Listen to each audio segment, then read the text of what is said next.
സഹോദരരെ, വിശുദ്ധ യാക്കോബ് ശ്ലീഹ എഴുതിയ ലേഖനം 4-ാം അധ്യായം 1 മുതൽ 7 വരെയുള്ള തിരുവചനങ്ങൾ. നിങ്ങളുടെ ഇടയിൽ തർക്കങ്ങളും ഏറ്റുമുട്ടലുകളും ഉണ്ടാകുന്നത് എങ്ങനെയാണ്? നിങ്ങളുടെ അവയവങ്ങളിൽ പോരാടിക്കൊണ്ടിരിക്കുന്ന ദുരാശകളിൽ നിന്നല്ലേ അവ ഉണ്ടാകുന്നത്? നിങ്ങൾ ആഗ്രഹിക്കുന്നത് നിങ്ങൾക്ക് ലഭിക്കുന്നില്ല. നിങ്ങൾ കൊല്ലുകയും അസൂയപ്പെടുകയും ചെയ്യുന്നു, എന്നാൽ നിങ്ങൾക്ക് ഒന്നും ലഭിക്കുന്നില്ല. നിങ്ങൾ വഴക്കിടുകയും യുദ്ധം ചെയ്യുകയും ചെയ്യുന്നു. നിങ്ങൾ ആവശ്യപ്പെടുന്നില്ല, അതിനാൽ നിങ്ങൾക്ക് ലഭിക്കുന്നില്ല. ചോദിച്ചിട്ട് നിങ്ങൾക്ക് ലഭിക്കുന്നില്ലെങ്കിൽ അത് നിങ്ങളുടെ ദുരാശകളെ തൃപ്തിപ്പെടുത്താൻ നിങ്ങൾ തിന്മയായിട്ടുള്ളവ ചോദിക്കുന്നത് കൊണ്ടാണ്.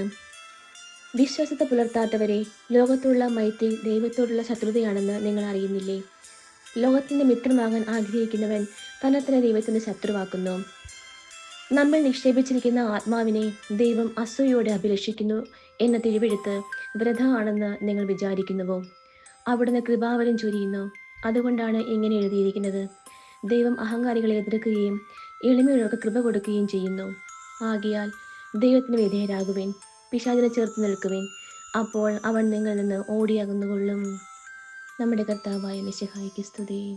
സഹോദരരെ, വിശുദ്ധ ലൂക്ക എഴുതിയ സുവിശേഷം 6-ാം അധ്യായം 20 മുതൽ 26 വരെയുള്ള തിരുവചനങ്ങൾ. അവൻ ശിഷ്യരുടെ നേരെ കണ്ണുകൾ ഉയർത്തി അരുളി ചെയ്തു: ദരിദ്രരെ, നിങ്ങൾ ഭാഗ്യവാന്മാർ, ദൈവരാജ്യം നിങ്ങളുടേതാണ്. ഇപ്പോൾ വിശപ്പ് സഹിക്കുന്നവരെ, നിങ്ങൾ ഭാഗ്യവാന്മാർ, നിങ്ങൾ തൃപ്തരാക്കപ്പെടും. ഇപ്പോൾ കരയുന്നവരെ, നിങ്ങൾ ഭാഗ്യവാന്മാർ, നിങ്ങൾ ചിരിക്കും. മനുഷ്യപുത്രൻ നിമിത്തം മനുഷ്യർ നിങ്ങളെ ദ്വേഷിക്കുകയും പുറന്തള്ളുകയും അവഹേളിക്കുകയും നിങ്ങളുടെ പേര് ദുഷിച്ചതായി കരുതി തിരസ്കരിക്കുകയും ചെയ്യുമ്പോൾ നിങ്ങൾ ഭാഗ്യവാന്മാർ. അപ്പോൾ നിങ്ങൾ ആഹ്ലാദിക്കുവിൻ, സന്തോഷിച്ച് കുതിച്ച് ചാടുവിൻ. സ്വർഗ്ഗത്തിൽ നിങ്ങളുടെ പ്രതിഫലം വലുതായിരിക്കും. അവരുടെ പിതാക്കന്മാർ പ്രവാചകന്മാരോടും ഇപ്രകാരം തന്നെയാണ് പ്രവർത്തിച്ചത്. എന്നാൽ സമ്പന്നരെ, നിങ്ങൾക്ക് ദുരിതം, നിങ്ങളുടെ ആശ്വാസം നിങ്ങൾക്ക് ലഭിച്ചു കഴിഞ്ഞു.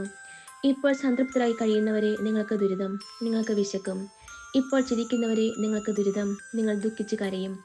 മനുഷ്യരെല്ലാം നിങ്ങളെ പ്രശംസിച്ച് സംസാരിക്കുമ്പോൾ നിങ്ങൾക്ക് ദുരിതം.